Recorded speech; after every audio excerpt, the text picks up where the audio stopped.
When Paige cornered me at Thanksgiving dinner, the entire family watching, she delivered her ultimatum with surgical precision: sign over 40% of the lake house, Dad, or you won't see Emma and Jake again. She'd weaponized my grandchildren like a negotiation tactic, turning my silence into implied guilt. Everyone waited for the anxious, conflict-avoidant men to cave. What they didn't know, I was already 3 moves ahead, documenting every word. I'd set the table at 4 that afternoon. My lake house sat 12 miles outside Eagle River, northern Wisconsin. The dining room faced the water through triple-pane Anderson windows I'd installed myself 7 years back. Took me 3 weekends. The frames were cold to touch even from inside, that particular metallic chill that comes through glass when the temperature outside drops below 30. The maple floors creaked in specific places. I knew every one. 22 years of ownership leaves that kind of knowledge in your joints.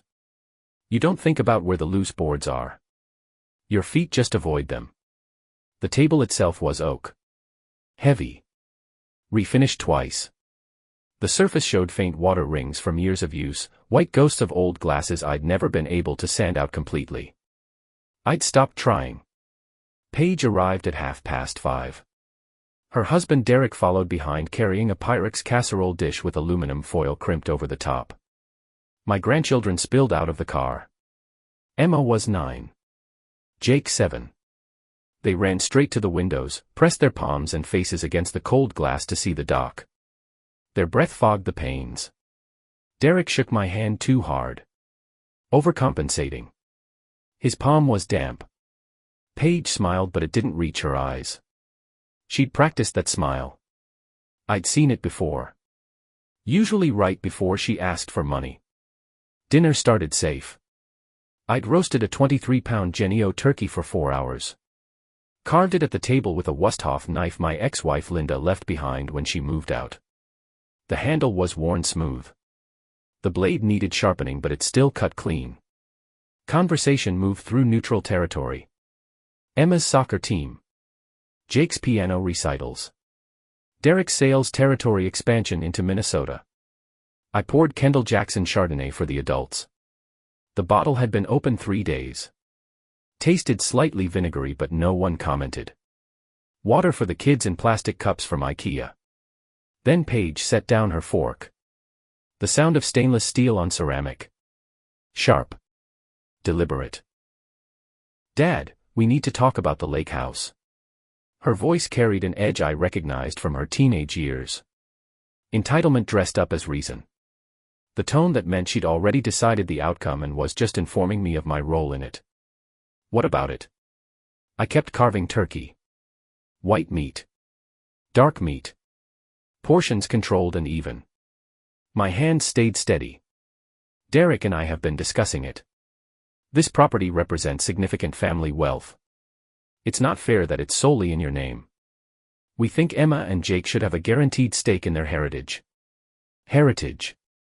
The word hung in the air like smoke. I looked up. Derek nodded. Backing her play, but his jaw was tight. He didn't want to be here. You want me to transfer ownership? Not a question. Statement. Mediator training. 16 years of practice. Clarify positions before you react. 40%. Documented legally. We've already consulted an attorney. Drew up preliminary papers. She reached into her purse. Black leather coach bag. Pulled out a folded document. Placed it beside my plate. Right next to the turkey I was still carving. This ensures the kid's future. I set down the knife. Picked up the paper. Standard quitclaim deed template. Probably downloaded from LegalZoom for $30. 40% interest to Paige Marie Hamilton. Transferred immediately upon signature. The notary line was blank. And if I decline? The question came out quiet. Measured. Paige's expression hardened. Her lips pressed into a thin line. Her shoulders squared. Then I guess Emma and Jake won't be spending time with you anymore. It's really that simple, Dad. Sign, or you're choosing property over your grandchildren. The room's temperature hadn't changed, but something fundamental shifted. The air felt thinner. Derek looked at his plate. The kids had gone quiet. Stopped eating. Emma's fork hovered halfway to her mouth. Jake stared at the tablecloth. Paige held my gaze. Confident. Certain. She thought she'd won already. I could see it in the set of her jaw. The slight upturn at the corner of her mouth. You're using Emma and Jake as leverage. I said it quietly. Not an accusation. An observation. A documented fact. I'm protecting their interests. You're 78, Dad. 57. She'd aged me 21 years to strengthen her narrative. Elderly father. Declining faculties. Classic reframing. Someday this'll be resolved anyway. Why not do it now, while you can still enjoy being a grandfather? I folded the document. Slid it into my shirt pocket. Felt the paper crinkle against my chest. I'll consider it. Consider it. Her voice pitched higher. Color rose in her cheeks. This is non-negotiable. You sign by December 1st, or we're done. No Christmas. No birthdays. No calls. You'll never see these kids again. She stood. Chair scraped against the maple floor. That sound of wood on wood that sets your teeth on edge. Derek stood. Collected Emma and Jake, who looked confused. Small faces uncertain. They left their plates. Half-eaten turkey. Mashed potatoes going cold. The Pyrex casserole dish stayed on my counter. I sat alone at my table. 23-pound turkey half-carved. Wine glasses abandoned. Condensation rings forming on the oak. The Anderson windows showed only darkness now. Black glass reflecting the dining room back at itself. I pulled out the document again. Read it carefully. Every clause. Every condition. Every word. My hands didn't shake. Then I walked to my office and turned on the light. My office occupied the northeast corner. Second floor. The room was 13 by 15 feet. I'd measured it twice when I bought the place. Built-in shelves covered the west wall. Pine. Stained dark. The wood had warped slightly over the years. Some of the shelves bowed in the middle under the weight of case files. 16 years of professional mediation work. Over 300 disputes resolved. Business partnerships dissolved cleanly. Family estates divided without lawsuits. Contract disagreements settled before they reached court. The certifications hung in black frames above my desk.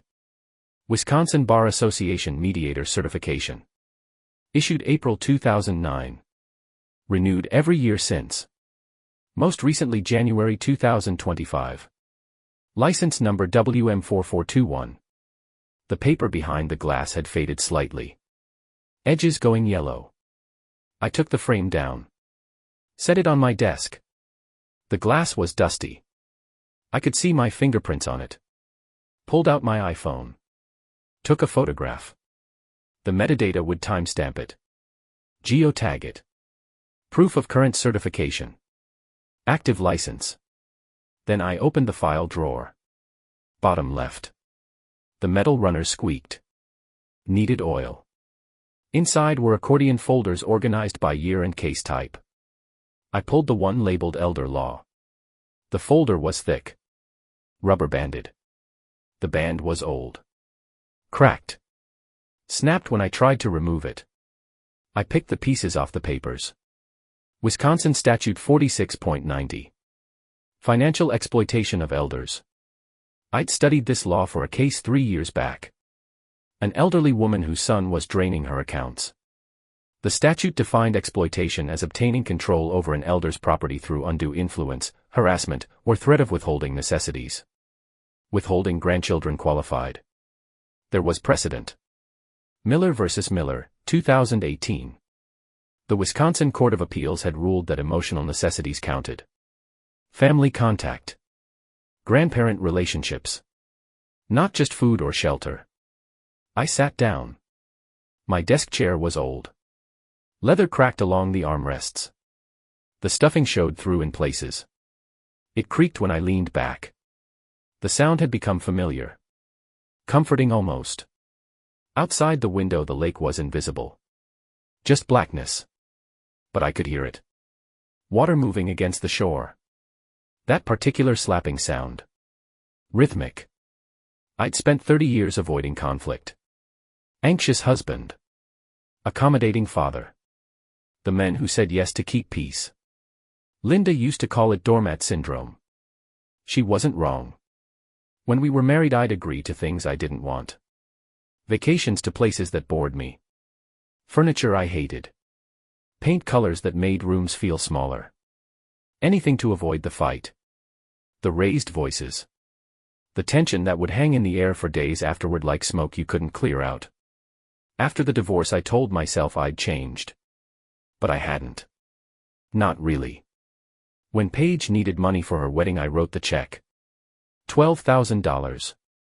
When she needed help with the down payment on her house I gave her $15,000 more. When Derek's business failed and they were facing foreclosure I paid off their second mortgage. $23,000. I kept saying yes because saying no meant confrontation. It meant hearing her voice go sharp. Seeing her face harden. Feeling the tightness in my chest that made it hard to breathe. But mediation taught me something crucial. Silence isn't weakness. It's strategy. You let people talk. You let them reveal their positions. Their real motivations. You document everything. Make intentions explicit. Force parties to own their words. And then when you have enough documentation you move. Paige's mistake was assuming my silence meant consent. That my anxiety meant helplessness. She'd confused a mediator's patience with an old man's inability to act. I opened a blank document on my laptop.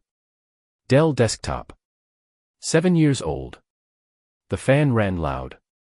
Needed compressed air blown through the vents but I kept putting it off. Typed the heading, documented timeline, Paige Hamilton coercion. Started with the date. November 28, 2025. Location, 4892 Lakeview Drive, Eagle River, Wisconsin. Witnesses present, Derek Hamilton, Emma Hamilton age 9, Jake Hamilton age 7. Statement made by Paige Hamilton, you sign by December 1st, or we're done. No Christmas, no birthdays, no calls. You'll never see these kids again. I typed the quote exactly as she'd said it. Played it back in my memory 3 times to make sure. The exact wording mattered. Specificity mattered. Then I drafted a counterdocument. Not a refusal. An acceptance with modifications. Standard mediation technique. When someone comes at you with positional bargaining you respond with interest-based negotiation. You make them think you're cooperating. You make them reveal more. Show their full hand. I'd need her to put it in writing. The threat. The condition. The explicit connection between property transfer and grandparent access. If she documented it herself it became unassailable. Her own words. Her own signature. I worked until the sky started lightening. Gray creeping into black. My coffee had gone cold hours ago. Sat in a Yeti mug that kept it hot for 6 hours but I'd poured it 9 hours back. Tasted like metal when I finally drank it. Bitter. The document was 2 pages. Legal letterhead I'd designed myself. Professional. Official looking. The critical language was buried in paragraph 4, subsection B. Party A acknowledges that she has explicitly conditioned the continuation of grandparental access to minor children upon Party B's agreement to transfer property interest. Party A confirms this condition was communicated intentionally and without coercion from Party B. Dense language. Bureaucratic. The kind of phrasing that looks like standard boilerplate. The kind people sign without reading carefully. But that acknowledgement would turn her threat into documented elder coercion. Legally actionable. Voidable under duress. I saved the document. Backed it up to 3 different locations. Cloud storage. External hard drive. Email draft folder. Then I leaned back in the cracked leather chair. My lower back ached. Dull throb from sitting too long in one position. My eyes felt dry. Gritty. I hadn't blinked enough while reading statute language. Outside the window the lake was becoming visible. Gray water. Gray sky. The line between them barely distinguishable. A heron stood in the shallows near my dock. Motionless. Waiting. I understood that patience. That stillness before the strike. Paige had 33 days until her deadline. December 1st. She'd be checking her phone. Waiting for me to cave. To call her begging. To sign the paper she'd handed me. Instead I'd wait 2 days. Let the deadline pass. Let her think she'd won. That I was too scared to respond. Then I'd offer the modified agreement. Make her think I'd crumbled under pressure. Accepted her terms. She'd sign it. I was certain. She'd sign because she thought I was weak. Thought documentation was just paperwork. Meaningless formality. She didn't understand that in mediation paperwork is everything. Words on paper are weapons. Signatures are confessions. I stood. Joints stiff. Knees popping. Walked to the window. The heron was gone. Just gray water in the empty dock and the cold glass under my palm. I called Paige on December 2nd. 1 day past her deadline. The timing was deliberate. Calculated. Let her think she'd won. Let her spend 24 hours believing I was too frightened to respond. That I'd chosen loneliness over confrontation. My phone felt heavy in my hand. The iPhone was 2 years old. Screen protector scratched in the upper left corner from the time I'd dropped it on the boat dock. I could feel the faint ridge of the crack under my thumb as I dialed. She answered on the second ring. Dad. Her voice was clipped. Sharp edges. The tone of someone who'd already decided they had the upper hand. I assume you're calling to apologize. I'm calling to discuss the property agreement. I've reviewed your document. I'm willing to sign with modifications. Silence. I could hear her breathing. Quick shallow breaths. Then the sound of her moving. A door closing. She was isolating herself. Didn't want Derek to hear. What modifications? Her voice had changed. Cautious now. Suspicious. But interested. I'd known she would be. People who make threats always want to see them work. I'll transfer 40% interest as requested. But I need written acknowledgement from you regarding the terms of this transfer. Standard documentation. Protects both parties. What kind of acknowledgement? A statement confirming that this transfer is occurring at your explicit request and that you've conditioned my relationship with Emma and Jake on my compliance. Basic disclosure. Any mediator would require it. Another pause. Longer this time. I waited. Let the silence work. In mediation, silence is pressure. Most people rush to fill it. Make concessions they didn't plan to make. That's ridiculous. We're family. Her voice had risen half an octave. Defensive. Then there's nothing to worry about. It simply documents the conversation we had at Thanksgiving. Transparency benefits everyone. Protects you as much as it protects me. I kept my voice steady. Reasonable. The anxious father trying to do the right thing. The man who wanted everything proper and legal because he was scared of making mistakes. She bought it. I could hear it in her exhale. The slight relaxation. Fine. Draft something. I'll review it. I'll send it this afternoon. I hung up before she could add conditions. Before she could think too long about what she was agreeing to. My hands were steady but my chest felt tight. That band of pressure across the ribs. Not anxiety. Anticipation. The feeling before a mediation session when you know the settlement is going to break your way. When you've seen the other party's final offer and you know they've already lost. I sent the document at 3 that afternoon. Used DocuSign. Professional. Official. The email subject line read, Property Transfer Agreement, for review. The body of the email was brief. Casual. Page, attached is the acknowledgement form we discussed. Standard language. Once you sign, we can move forward with the transfer. Looking forward to having this resolved. Dad. The document itself was 2 pages. Single-spaced. Legal letterhead with my mediator credentials at the bottom. Looked official. Impressive.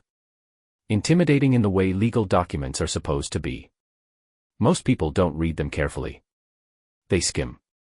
Look for the dollar amounts and the signature lines and assume everything in between is standard boilerplate. Paragraph 4 subsection B was buried in the middle of page 2. Surrounded by routine language about property descriptions and transfer timelines and tax implications. The critical sentence read, Party A, Paige Marie Hamilton, acknowledges that she has explicitly conditioned the continuation of grandparental access to minor children Emma Hamilton and Jake Hamilton upon Party B's, Evan Thomas Carlyle's, agreement to transfer property interest as discussed on November 28, 2025. Party A confirms this condition was communicated intentionally and without coercion from Party B. 103 words. Every one of them a nail in the coffin she was building for herself. She signed it December 9. 10 days after Thanksgiving. The DocuSign notification came through at 3:47 in the afternoon. I was at the hardware store when my phone buzzed. Anderson's Hardware in Eagle River. I'd been looking at replacement washers for the kitchen sink. The old ones had degraded. Rubber gone brittle. I stood in aisle 7 between plumbing supplies and electrical fixtures and read the email. Document completed. All parties have signed. My chest expanded. That feeling of air finally moving freely after being restricted. I bought the washers. Drove home slowly. The roads were icy. Black ice you couldn't see until your tires started sliding. I took the curves at 20 miles per hour. In no rush. I had what I needed.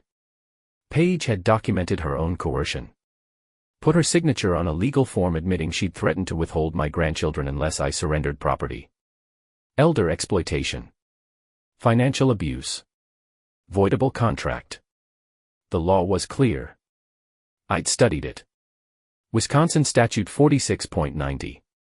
Miller versus Miller precedent. Any agreement signed under threat of emotional harm was void ab initio. From the beginning. As if it never existed. When I got home I printed 3 copies of the signed document. Stored them in separate locations. One in my office filing cabinet. One in my safe deposit box at First National Bank. One in a manila envelope in my truck's glove compartment. Redundancy. Insurance. Then I opened my laptop and started drafting the next phase. A formal complaint to Vilas County Adult Protective Services. I didn't file it. Not yet. But I wrote it. Detailed timeline. Documented threats. Signed acknowledgement attached as evidence. The complaint sat in my drafts folder. Ready. Waiting. A loaded weapon I could fire whenever necessary. That evening I made dinner. Grilled cheese sandwich. Tomato soup from a can. Campbell's. The condensed kind you mix with milk. I ate at the kitchen table watching the lake through the window. The water was dark. Almost black. Wind pushed small waves against the shore. Repetitive. Steady. My phone buzzed. Text message from Paige. Got the document signed. When can we finalize the transfer? I read it twice. Set the phone face down on the table. Finished my soup. Let her wait. Let her wonder. The next morning I responded. December 20th. First National Bank. 10 in the morning. Bring Derek and your attorney. 2 weeks away. Enough time to coordinate. Enough time for her to feel confident. To tell Derek they'd won. To maybe tell Emma and Jake they'd secured their inheritance. To believe the anxious old man had caved exactly as expected. She replied within minutes. Perfect. See you then. I set down the phone. Walked to my office. Pulled out the file on Wisconsin elder abuse law. Read through it again. Every statute. Every precedent. Every case annotation. When you're about to spring a trap you check it 3 times. Make sure every component works. Make sure there's no way out. The heron was back at my dock. Standing in the shallows. Motionless. I watched it for 20 minutes. It never moved. Just waited. Patient. Focused. Then suddenly it struck. Head darting down into the water. Came up with a fish. Silver flash in its beak. The fish thrashed once. Twice. Then went still. The heron swallowed it whole. I understood that patience. That certainty. That knowledge that if you wait long enough the moment comes. Paige thought she was the predator. Thought she'd cornered me. Forced me into submission. She had no idea she was the one in shallow water. Exposed. Vulnerable. I had 14 days until December 20th. 14 days to prepare. To review every document. To coordinate with the bank. To make sure when the moment came there would be no escape. No argument. No way to undo what she'd already done. To herself. My coffee was cold again. Always cold by the time I remembered to drink it. I poured it out in the sink. Watched the dark liquid swirl down the drain. Started a fresh pot. The coffee maker gurgled and hissed. Familiar sounds. The smell of brewing coffee filled the kitchen. Rich. Bitter. Outside the window the heron was gone. The fish was gone. Just gray water and the empty dock and the certainty that everything was proceeding exactly as it should. December 20th arrived cold. 21 degrees when I woke at 6. The thermometer outside my bedroom window showed it clearly. Analog dial. The red line barely above the second tick mark. Frost had formed on the inside corners of the window glass. Delicate patterns like ferns. I dressed in layers. Cotton undershirt. Button-down Oxford. Blue. Frayed slightly at the collar. Wool sweater my sister had given me 3 Christmases back. The left elbow had a small moth hole I'd never bothered to repair. Khaki pants. Brown leather belt worn smooth at the buckle hole I used most. The leather had creased and paled there from years of the same notch. My dress shoes were in the closet. Black Oxfords. Needed polish but I didn't have time. I ate oatmeal standing at the kitchen counter. Quaker Oats. The instant kind in paper packets. Apple cinnamon flavor. Too sweet but convenient. I'd run out of the steel-cut oats I preferred. The texture was wrong. Mushy. Stuck to the roof of my mouth. I scraped the bowl clean anyway. Rinsed it. Left it in the sink. The drive to Eagle River took 19 minutes. Roads were clear but the cold made the truck steering stiff. The power steering fluid was probably low. Another thing I'd been putting off. I parked at First National Bank at 9:34. Early. Deliberately early. I wanted to be there first. Wanted to be settled. Grounded. The bank was red brick. Built in 1973 according to the cornerstone. 2 stories. The lobby had that particular smell all banks have. Carpet cleaner and printer ink and the faint mustiness of old paperwork. Paul Hendricks met me at the entrance. Bank manager. We'd known each other 15 years. Since I'd opened my business accounts here. He was 62. Thinning hair combed straight back. Reading glasses on a lanyard around his neck. Evan. Good to see you. Conference rooms ready. He led me down a hallway. Past teller stations. Past offices with doors half open showing desks cluttered with files and coffee mugs and framed photos of children and grandchildren. The conference room was at the back. Glass walls on 2 sides. View of the parking lot on one side. View of the lobby on the other. Walnut veneer table. 8 chairs. Cheap ones. The kind with thin padding that becomes uncomfortable after 20 minutes. The fabric on the seats was pilled. Worn shiny in places from years of use. I took the seat facing the door. Set my manila folder on the table. Inside were 2 documents. The signed acknowledgement from Paige. My timeline of events. Both printed. Both notarized copies. I waited. The clock on the wall showed 9:47. Battery operated. The second hand stuttered slightly every few ticks. Needed a new battery. At 9:53 Paige arrived. I heard her voice first. Bright. Confident. Talking to Paul in the lobby. Then she appeared in the doorway. Derek behind her. Behind Derek a woman in a charcoal pantsuit. Mid-40s. Blonde hair pulled back tight. Severe. Professional. She carried a Samsonite leather portfolio. Hard-sided. Expensive looking. Dad. Paige smiled. Wide. Genuine seeming. She'd worn a dress. Navy blue. Pearls. Playing the part of responsible daughter. Dutiful. She crossed the room. Bent down. Kissed my cheek. Her perfume was strong. Floral. Cloying. The scent caught in the back of my throat. This is Rebecca Lawson. Our attorney. The woman extended her hand. Firm grip. Cold fingers. Mr. Carlisle. Pleasure to meet you.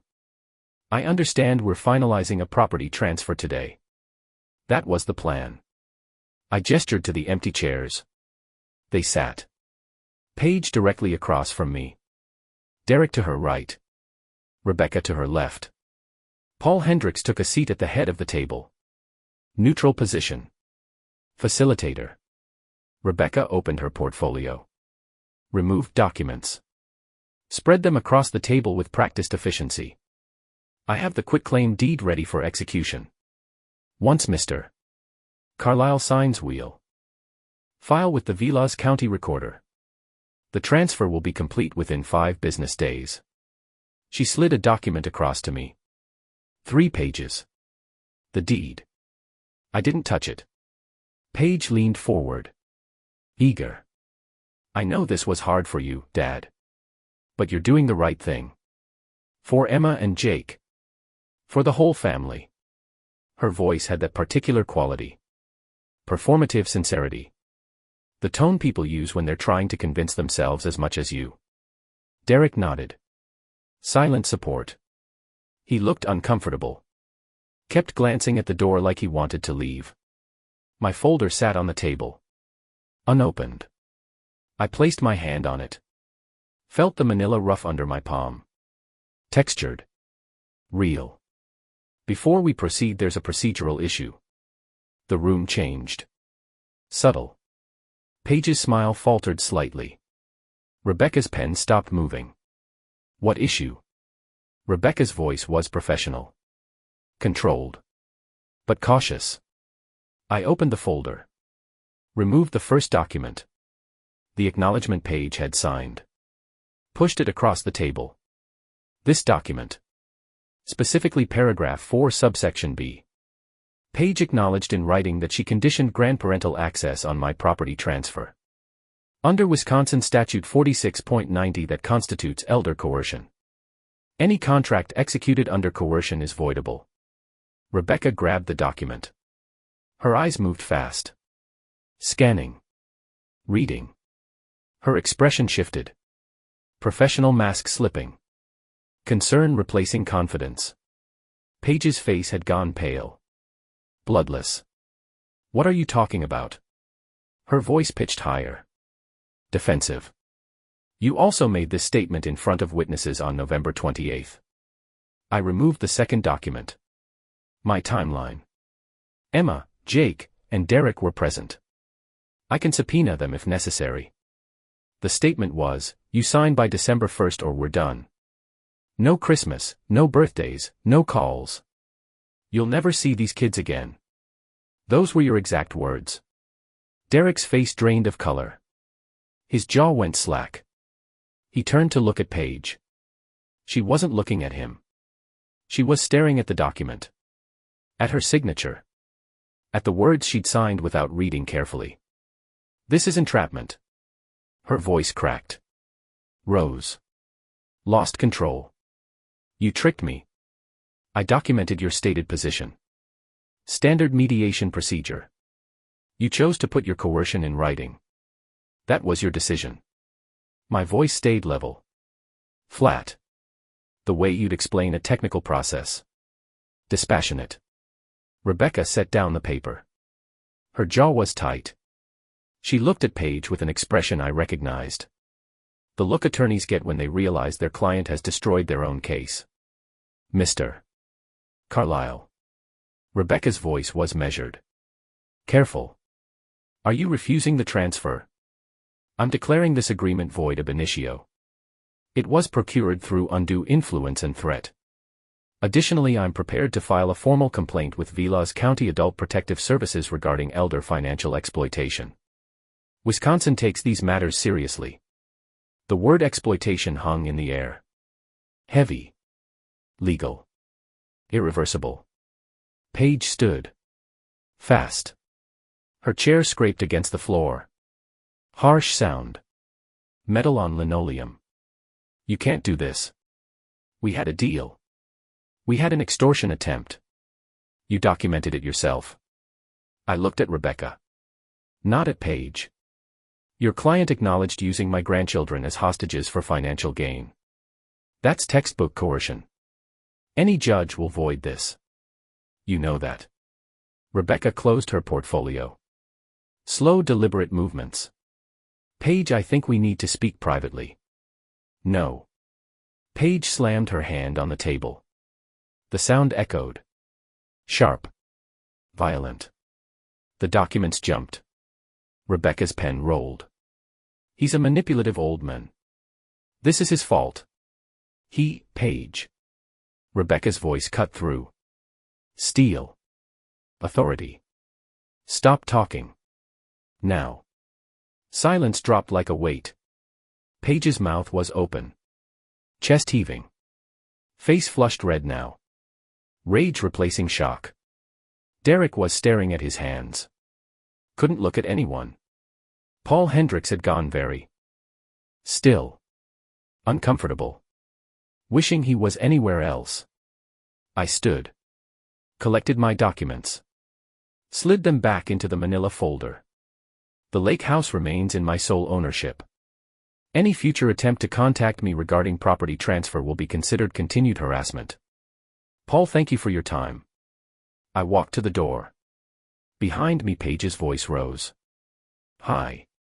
Incoherent. Words tumbling over each other. Accusations. Curses. The sound of someone watching their plan collapse in real time. I didn't turn around. Kept walking. Down the hallway. Past the offices. Past the teller stations. Through the lobby. The cold hit me when I pushed through the glass doors. 21 degrees. The air burned in my lungs. Sharp. Clean. My truck was where I'd left it.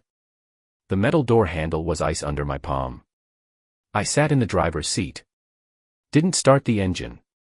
Just sat. My hands were steady on the wheel. Grip loose. Relaxed.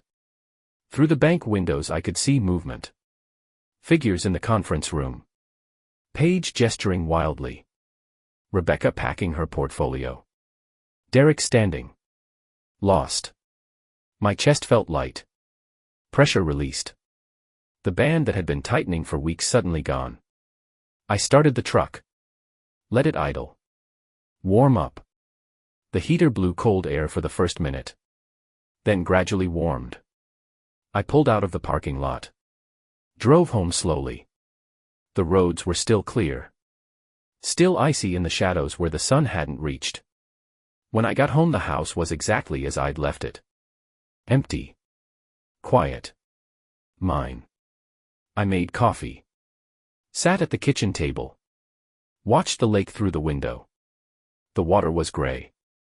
Choppy. Small whitecaps from the wind. My phone buzzed. Text from Rebecca Lawson. Mr. Carlyle, my client will not pursue this matter further. She acknowledges her error in judgment. Professional courtesy.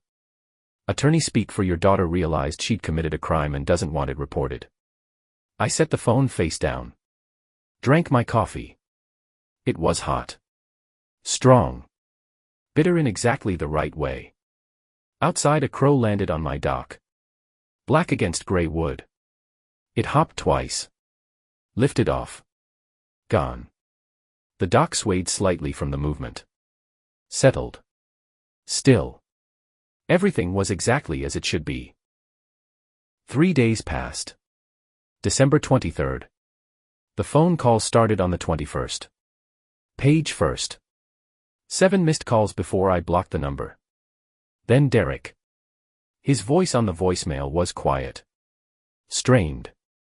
Evan, we need to talk. Please. Paige is. She's not handling this well. Call me back. I deleted it without finishing. Then Rebecca Lawson. Professional. Careful. Mr. Carlisle, this is Rebecca Lawson. I want to reiterate that my former client will not be pursuing any property claims. I'm calling as a courtesy to ask if you'd be willing to meet with Paige to discuss visitation arrangements for Emma and Jake. On a purely informal basis. No legal implications. I saved that voicemail. Documented it. Former client. She'd already dropped Paige. Smart attorney. Knew a losing case when she saw one. I didn't return the call. On December 22nd a letter arrived. Hand-delivered. Slipped under my door while I was at Anderson's Hardware buying rock salt for the driveway. The envelope was cream-colored. Expensive stationery. Paige's handwriting on the front. My name. No address. Just a dad in blue ink. Her handwriting slanted right. Rushed. The letters weren't formed carefully. I opened it standing in my kitchen. Single page. The paper was thick. Textured. Probably cost $3 a sheet. Dad, I made a terrible mistake. I was scared about the future. Scared about money. Derek's business isn't doing well. I thought if I could secure part of the lake house it would give Emma and Jake stability. I went about it wrong. I see that now. I should never have threatened you. Should never have used the kids as leverage. I'm asking, begging, for forgiveness. Not for me. For Emma and Jake. They miss their grandpa. They ask about you every day. Jake cried last night asking when he could see your doc again. Please. Can we start over? Can you find it in your heart to forgive your daughter? I love you. I'm sorry. Paige. I read it twice. The words were calculated. Designed to trigger guilt. Shame. Parental instinct. Jake crying. Emma asking questions. Classic manipulation. The same techniques she'd used at Thanksgiving, just packaged differently. Wrapped in apology instead of threat, but fundamentally the same. I took a photo of the letter. Added it to my documentation file. Then I fed the original into my paper shredder. The machine whined. Chewed the expensive stationery into thin strips. They curled into the waste bin. Confetti. On December 23rd my sister Margaret called. Early morning. 7:16. I was drinking coffee. First cup. Still too hot. Burned my tongue when I answered without thinking. Evan, what happened with Paige? Margaret's voice was concerned. Confused. Not accusatory yet, but getting there. She called me crying. Said you humiliated her at the bank. Refused to help with the kids' future. That doesn't sound like you. I set down my coffee. Watched steam rise from the surface. Spiraling. Dissipating. Did she mention what she did at Thanksgiving? She said there was a misunderstanding about the lake house. That you overreacted. She threatened to cut off my access to Emma and Jake unless I signed over 40% of the property. In front of the kids. Then documented the threat in writing. Silence. Long enough I checked to see if the call had dropped. Then Margaret's voice. Different now. Harder. She put that in writing. Signed and notarized. Jesus, Evan. Why would she do that? Because she didn't think I'd use it against her. Thought I was too weak. Too scared of confrontation. Another pause. Shorter. Are you okay? The question surprised me. Genuine concern. Not judgment.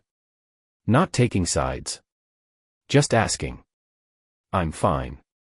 What are you going to do about Emma and Jake? They're welcome here anytime.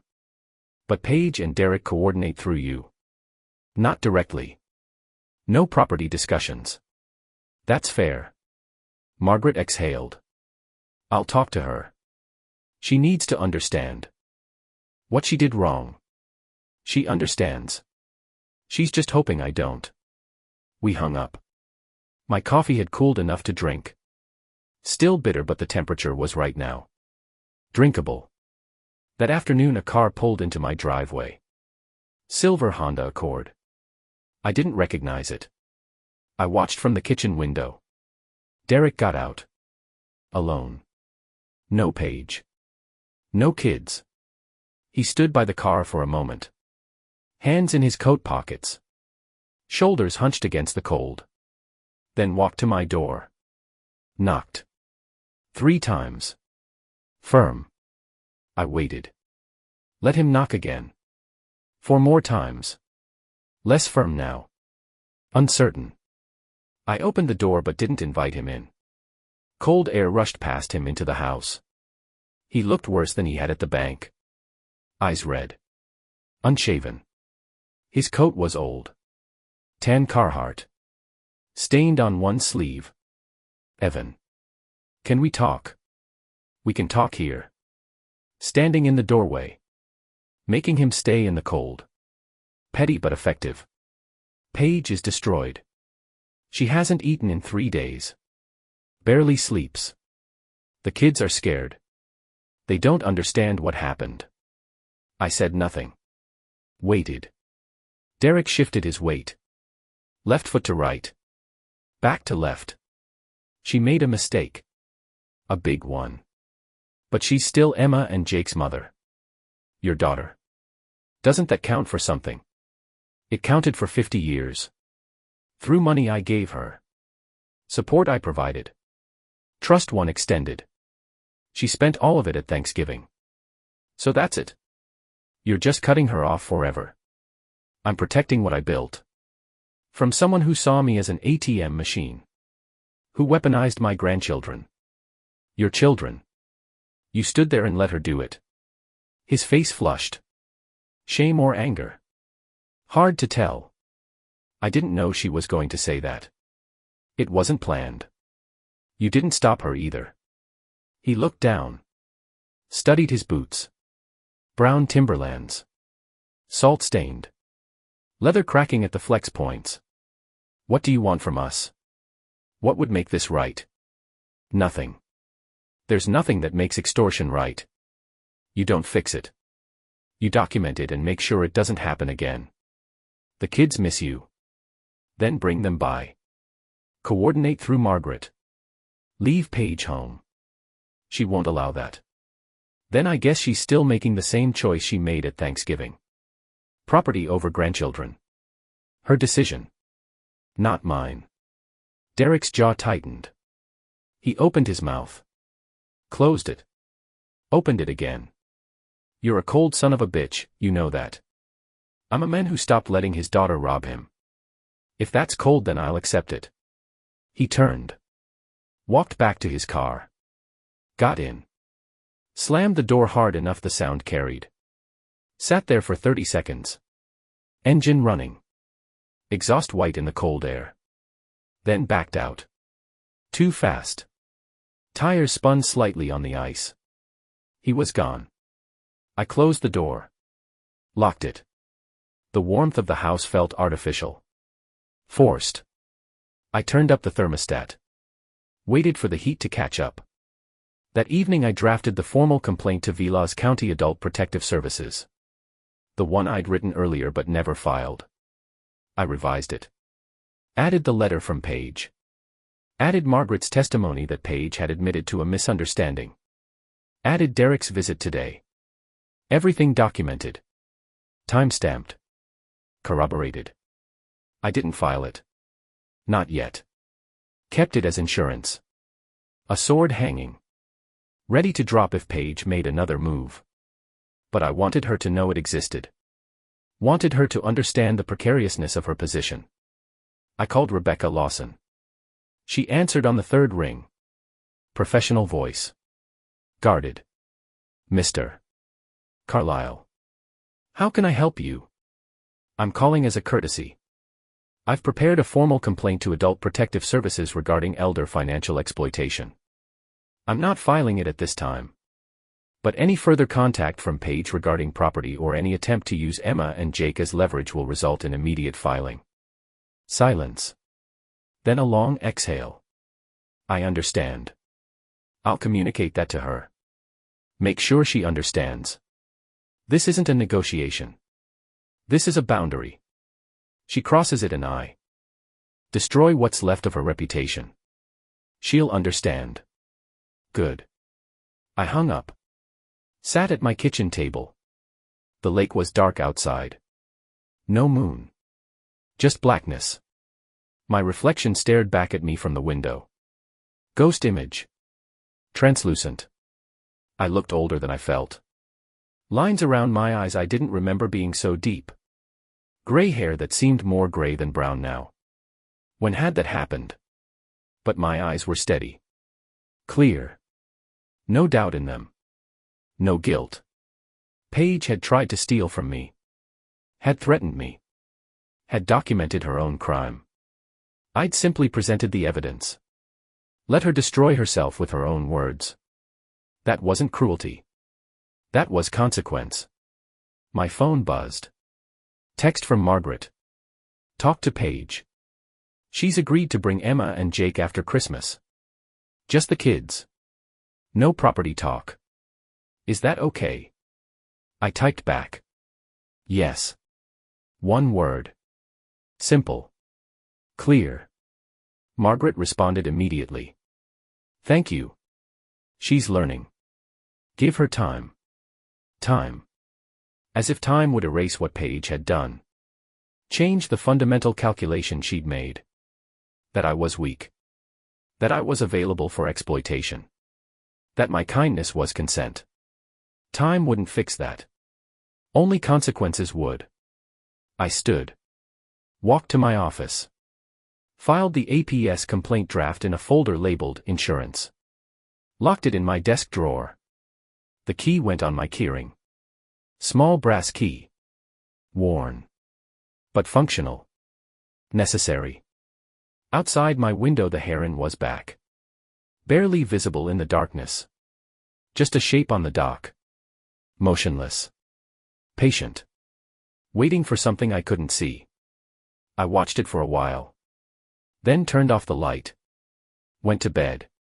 The sheets were cold. The house was quiet. Empty. Mine. In 4 days Emma and Jake would visit. I'd show Jake how to identify animal tracks in the snow. Show Emma how to start a fire in the wood stove. Teach them things their parents wouldn't. Skills. Self-reliance. Boundaries. They'd learn what I'd forgotten for 30 years and relearned in 3 weeks. That kindness without boundaries isn't kindness. It's weakness. And weakness invites predators. I closed my eyes. Slept better than I had in months. January 8th. 2026. The temperature was 19 degrees when I woke. The thermometer outside showed the mercury barely above the lowest mark. Frost had crystallized on the inside of my bedroom window again. Intricate patterns like lace. Delicate. Temporary. They'd melt when the sun hit them. I dressed in the same routine. Cotton undershirt. Flannel shirt. Gray. Soft from years of washing. The fabric had thinned at the elbows but I liked how it felt. Broken in. Comfortable. Jeans. Wool socks. The thick kind that bunch slightly in boots but keep your feet warm when you're outside for hours. I made coffee in the kitchen. The old Mr. Coffee machine I'd owned for 12 years. It gurgled and hissed. Familiar sounds. The smell filled the kitchen. Rich. Bitter. Perfect. I poured it into my Yeti mug. The one that kept things hot for 6 hours. The exterior was scratched. Dented on one side from the time I dropped it on the dock. But it worked. That was what mattered. Through the kitchen window the lake was frozen. Had been since late December. Solid gray ice. Snow covered in patches where the wind hadn't scoured it clean. My dock jutted out. Dark wood against white. The heron hadn't been back since the ice formed. No fish to catch. It would return in spring. Margaret had brought Emma and Jake on December 27th. Pulled up in her Honda CR-V at 10 in the morning. The kids had spilled out before she'd even put it in park. Emma ran to the door. Jake right behind her. Their faces were bright. Excited. No confusion. No questions about Thanksgiving or the bank or their mother. Margaret had handled it. Told them Grandpa was available for visits. That was all they needed to know. We'd spent the day on the lake. I'd shown Jake how to read animal tracks in the snow. Deer prints near the tree line. Rabbit tracks crossing the yard in chaotic patterns. Coyote prints following the rabbit. Predator and prey. The natural order. Emma had helped me start a fire in the wood stove. I'd taught her how to arrange kindling. How to leave space for air. How to light it from underneath and let the fire build naturally. She'd been patient. Careful. Didn't rush. The fire had caught on her second try. Small flames growing into heat. She'd been proud. I'd seen it in her face. That particular satisfaction that comes from learning a real skill. Something practical. Useful. They'd visited 3 more times since then. Margaret coordinated. Brought them up for the day. Picked them up before dinner. Paige never came. Never called. Never texted. Derek had sent one email. Brief. Formal. Thank you for seeing the kids. They've been happier. I hadn't responded. Didn't need to. Rebecca Lawson had called once more. January 3rd. Mr. Carlisle, I wanted to inform you that my former client has sought counseling. She's working through some issues. I don't represent her anymore, but I thought you'd want to know she's taking steps. I'd thanked her. Hung up. What Paige did or didn't do wasn't my concern anymore. She'd made her choices. Documented her intentions. Tried to exploit me. Failed. The consequences were hers to manage. I'd heard through Margaret that Paige and Derek were having problems. Marriage strain. Financial pressure. Derek's business was failing. They'd listed their house. Couldn't afford the mortgage. Were downsizing to a rental. Everything that might have been avoided if Paige had accepted what I'd already given her over the years. The support. The money. The trust. Instead she'd wanted more. Demanded it. Weaponized her children to get it. Now she had less than she'd started with. No access to me. No relationship with her father. No hope of future support. And the knowledge that I held documented proof of her extortion. A complaint ready to file if she ever stepped out of line again. I didn't take pleasure in her suffering. But I didn't regret it either. Consequences aren't cruelty. They're mathematics. Action and reaction. She'd calculated wrong. That was her failure. Not mine. This morning I sat on my back deck overlooking the frozen lake. The air was sharp. Cold enough to hurt when you breathe deep.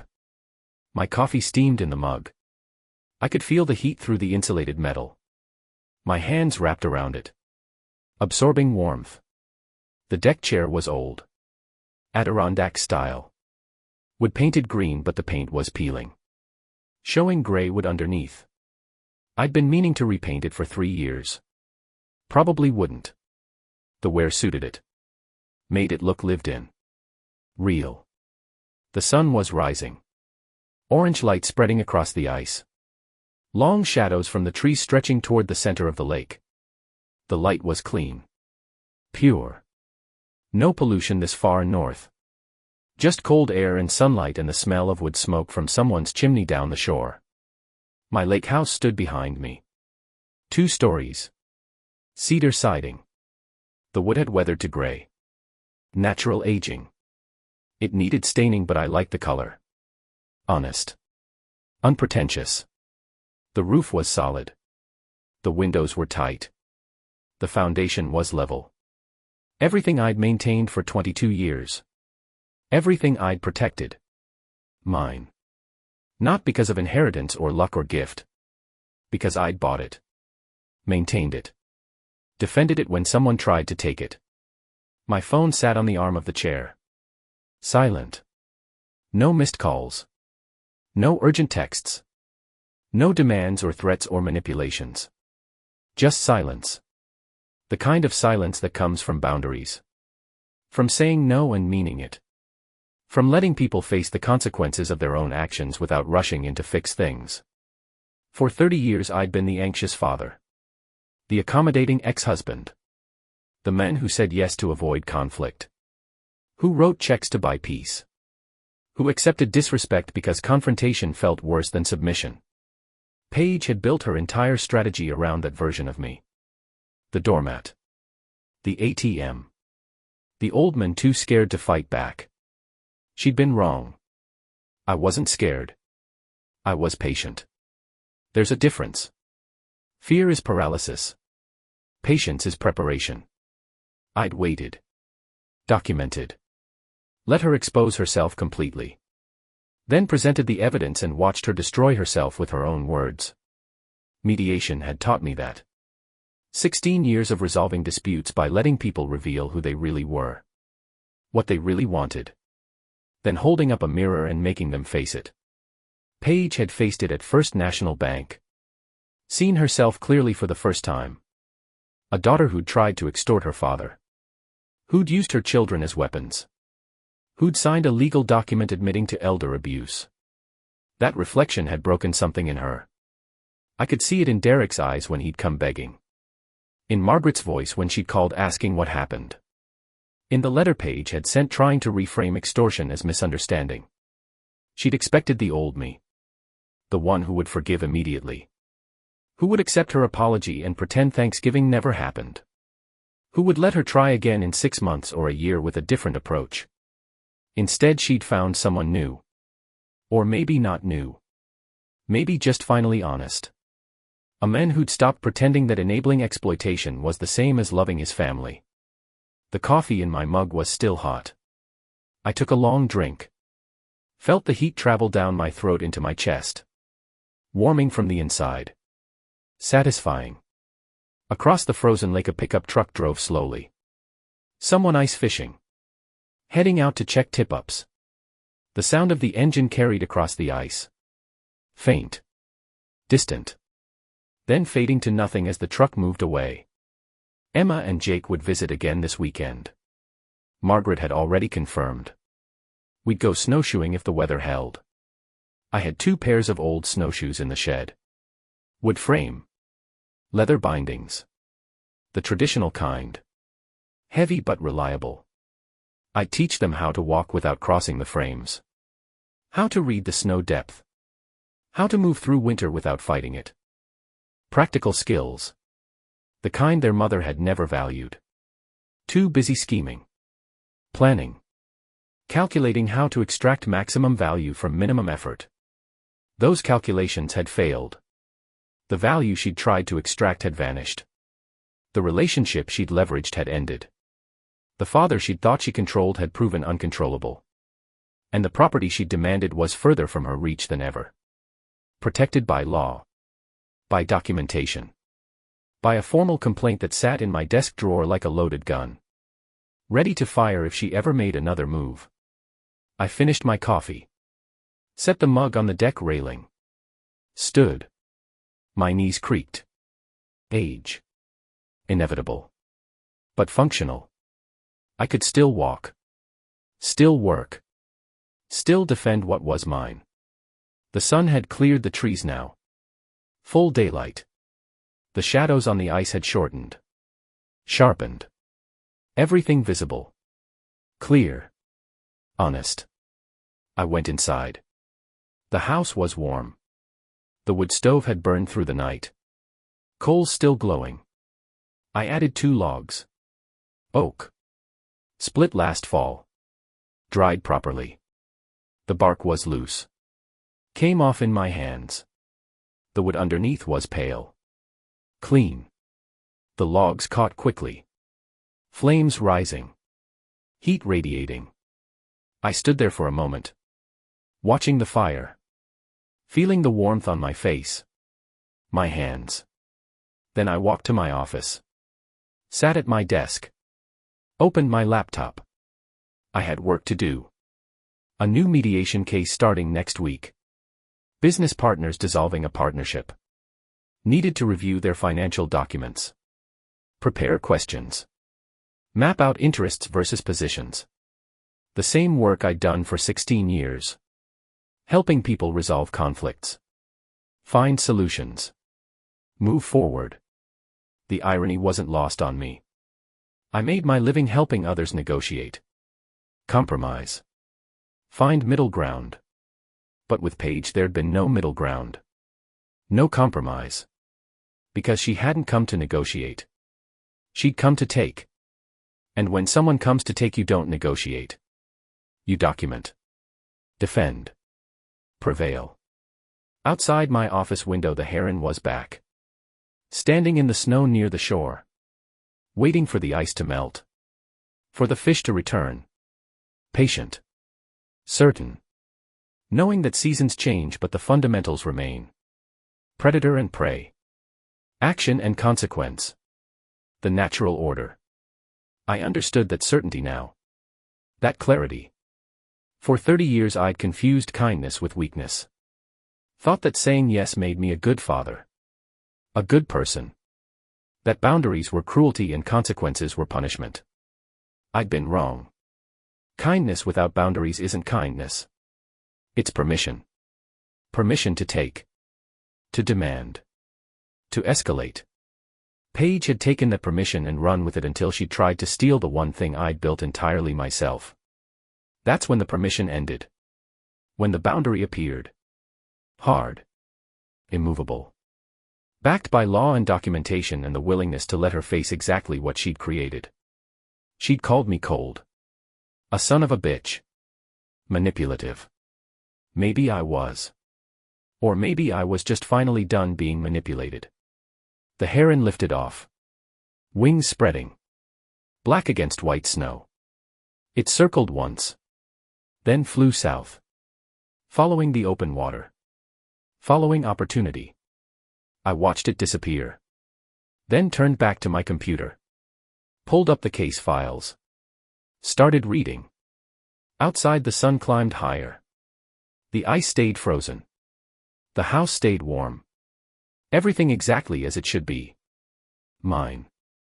Protected. Earned. Never mistake patience for weakness. Never mistake silence for consent. And never forget that the kindest thing you can do for someone who's trying to destroy you is let them finish the job themselves. Then step back and let them live in the ruins.